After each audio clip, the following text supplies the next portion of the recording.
Hey, welcome to Twofold. I often get this question, or I even ask myself this question a lot, that why do I read so much?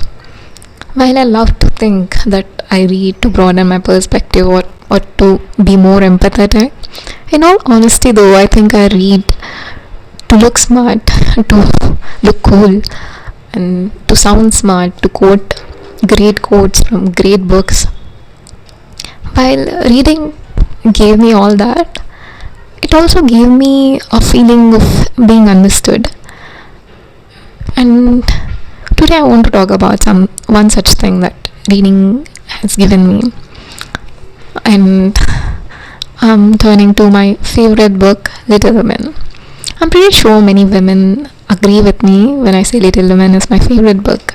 And I'm also sure many women would rather not like this book. And the fun part is I understand both sides. But what I love about Little Women is how it makes me miss this childhood I never had, or how this 18th century American middle class household resembles a lot with my 21st century Indian middle class household. How both these households put work on a pedestal and use it as a device to overcome life's little sorrows. But that's a great idea for another video. This video though is about a very personal anecdote. Ever since I've finished reading this book, which is around 4 to 5 years back, and every time I have a period of loneliness or low times, and when my brain forbids me from reaching out to my friends who pulled me through great sorrows, that they might not be really interested in listening to my worries, which is so untrue. But when I'm having a period of such times, I turn to chapter 42 of Little Women, which is All Alone.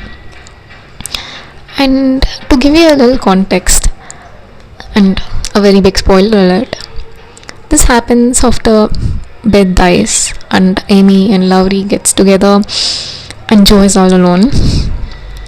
While this chapter tries to make you feel that there is a little comfort you can look for even when you're lonely, the best part about this chapter, I feel, is how it shows the emotions you go through when you're feeling alone.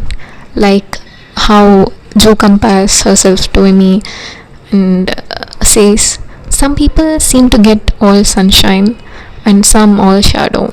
It was not fair, for she tried more than Amy to be good, but never got any reward, only disappointment, trouble, and hard work. And how she misses Beth, or how she fails to recognize those good angels that get her through the loneliness because they wore familiar shapes. And I tend to reach out to my friends immediately after finishing the chapter, and it won't take them seconds to prove whatever I was thinking was wrong, and they'll listen to my rant for the next 1 hour and make me feel a little better.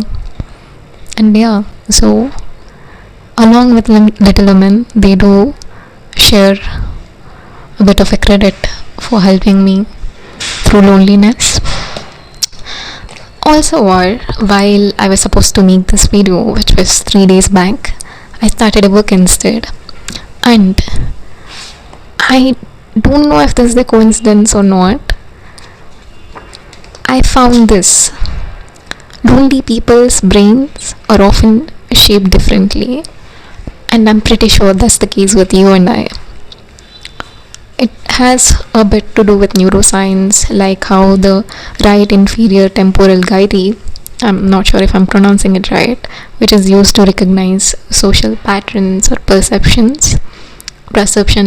processing, and how lonely people might have altered or difficulty in processing, or how the PCC, which is active when we are thinking about ourselves, shows a higher activity when we engage in social situations, when lonely people engage in social situations.